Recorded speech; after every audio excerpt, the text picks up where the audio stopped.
Отырып алып мына біздің үкіметтегілер білгіш. Өзі тамағы жоқ, дымы жоқ, білімді жоқ, дымы жоқ, халыққа апарып завод саламыз. Өйтеміз, ақша не болса соған алып жатыр. Соған атом электростанциясы қуып, жетеу-бесеуін салайын. Қазір бүкіл дүние жүзі атом электростанция оказывается бас тартып жатыр екен ғой. Неге шетел аралап, мына жұмыста отырып ешқайда бармайды ғой балалар, әркімнің несіне сүйеніп. Қазір тек ана бүйтіп айналып тұратын бірдеңені салып жатыр. Біздің Ақтөбенің жігіттеріміз кеше әкімдер айтып соны айтады ғой. Қазір бүйтіп төбені бізде желді бәрі жетеді ғой, Құдай жұрттарда. Кеше мен барған Вьетнамда жел жоқ. Жел болмайды ғой. Бізде деген жел керек па? Жел әкесін тартып берсе, шыр айналдырып, мынаған шығарып береді. Астананың желінің өзі чего стоит? Неше түрлі тоқ шығарып береді саған. Не бар саған атом электростанция сала беретін Тоқаев. Басында миы жоқ, мен отырған қасындағы берекетсіз біреулерді шақырып алып тек. Біздерге берші, мені ақ басқарып береді саған. Адам өзі қарамайды екен ғой, 5 тіл білгенге. Неғылған бересіңдер, ана шығара бермеймін, атом электростанция бізге керек емес, елімізді құрта бермейміз. Ассалаумағалейкум достар. Мына кейде қарап отырып ойланам да, 1985 жыл туылдым. 2025-40-қа келдік. 30 жыл ел басқарды Нұрсұлтан Әбішұлы Назарбаев. Бүкіл ресурс болды қолында. 90 миллион тонна мұнай жылына. Алтын, күміс, мыс, сосын көп қой. Осмей деген нәрсе де болды, ол Қазақстанда шығады екен. 30 жыл басқарып тұрып, бір халықтың әл-ауқатын арттырамады ғой.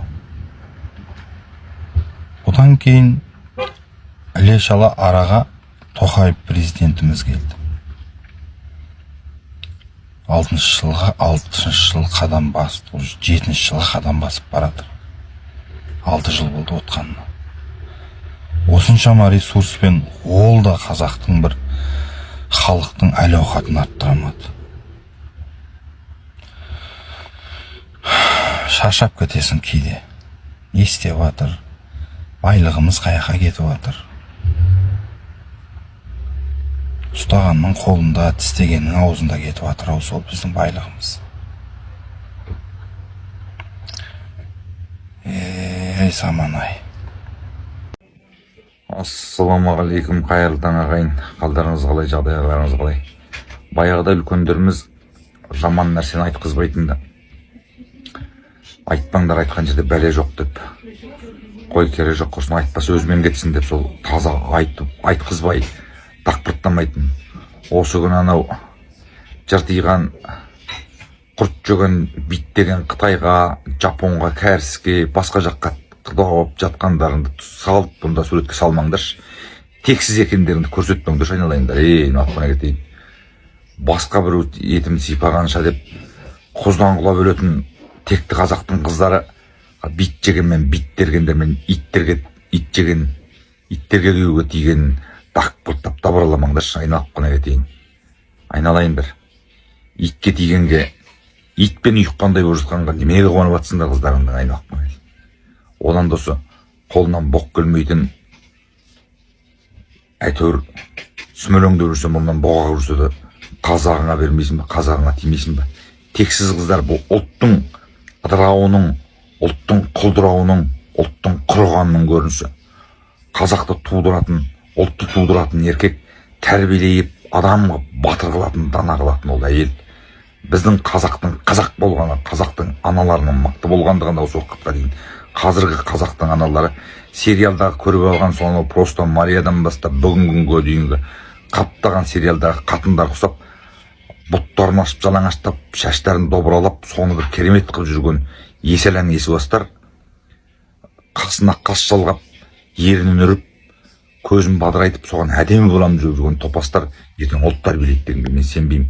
Олар осы ұлтты құртытатын, ұлттың түбіне жететін ана болған түрлері сол Корейге, Жапонға қыздарын бергенге соны құда болып дақпырттап салып атқан сорлылар өздерінің топас болғандарың, тексіз болғандарыңды, қазақтықтан кеткен мал болғандарыңды жарияламай жайларың отырыңдаршы. Салғыш болсаңдар, одан да үйде отырған, жай жатқан қазақтың видеосын сал. Ал енді итке, битке көрінген хайуанға ұйығып кеткен қыздарыңды салмаңдаршы, айналып кетейін. Неше жерден әулие болса да тексіз болғандарын, сорлы болғандарын жарияламай отырыңдаршы. Қайырлы күн ағайын, қалдарыңыз қалай? кішкенептеп сақал мұртымыз өсіп отырған жайы бар. Айыпқа бұйырмаңыздар, осы эфирға неге осы қырынбай шығасыңдар деп тиісетін адамдар бар. Мәселе жүнді емес, үнді. Безді көретіндер сөзді түсінбей жатады ғой кейде. Сондықтан да мынау сөздің мәнінен аударайық. Біреудің бет аузына қарап, анау мен ба, анау сен ба демей, не айтып жатырмыз соған мән берейікші. Марат Жыланбаев, Асқар Сенбай, Ержан Елшібек сынды басқа да жетеді ғой біздің қазір жазықсыз сотталып жатқандар. Мынау демократиясы жоқ диктатуралық елде ол соттала береді бәрі.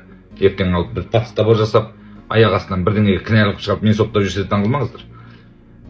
Нені көрсетеді бұны қазіргі міне сбор жасап, Марат Жыланбаевқа сол ағаларымызға барайық, ағайын деп тиын жинап бастап едік. Сол тиын түспей жатыр. Бұл нені көрсетеді? Бұл енді таза марқұм болғаны, дүниенің астында, дүние үшін ғана өмір сүріп, боқ үшін ғана дүниеге боқпен боқ боп, ақырында өлген соң боқтан да сасып, жату үшін ғана өмірге келгенді көрсетеді.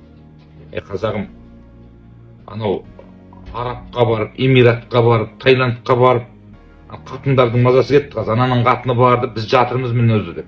Қазір еркектің бәрі ұлтын ойлап жүрген жоқ. Мынау зар жақ бала таппайтын қатынын қалайда бір Таиландта ма бір жерге апарып, ана елдің қатыны сияқты бір-екі рет историяға фотосын салғызсақ болды, аузын жапсырмай екен деп жүр қазір. Ұлтын ойлап жүрген жоқ. Сол қатыны көтін дұрыс балаңа зиян тиеді дегеннен кейін ұлтын демей алмай, тірідей импотент болып, тірідей кастрат болып жүр ғой қазір еркектер. Елім дей алмай, жұртым дей алмай. Енді сол елім деп кеткендерге ақша салыңдар десең, оған да ақша салмай отыр. Түсіп жатқан адамдардың ақшасын көріп отырмыз ғой. Сонда ойлайсыңшы, кім үшін басын тігіп жүрмін деп кейде жынданып кетесің де, ол болады. Кім үшін осы ыңғи бір малдың малы болып, боқтың құлы болып, дүниенің көті болып жүрген осы малдар үшін мен басын тігіп жүрмін ба деп кейде ойлайсың. Бірақ ел жұрт ондай сараң, ондай бейшара дүниенің көтіне кіріп кеткен сорлылардан тұрмайды. Бұл жерде ел бар, жұрт бар, өсіп өскен балалар бар, соларды түзеп, хотя елімізді түзетіп алсақ дедік. Мынау дүниеге кіріп, қатыннан асалмайған малдар уже мал ретінде кетеді, болды. Олардан адам шықпайды. Ана баяғыда Қоянбай марқұм айтыпты ғой, 84 жыл жылаған Досжанды бір күнде барып отан ба деп. Сол сияқты бұл 50 жылдан асып уже мал болып кеткендерді адам қылу қиын. Кейінгі өсіп өскен ұрпақтарымыз адам болып өссе екен, ұлттың қамын ойласа екен деген ниетте айғайлап жүрміз ғой. Енді сол елім деп кеткен ерлер үшін тиын жинап бастап едік, салмай жатыр еліміз. Ел дейміз еще. Дүниенің құлдарын, боқтың астындағы қоңыздарды ел деп қалатын жағдайымыз бар кейде. Бірақ бәрі кірмейді, бәріне топырақ шашпаймыз.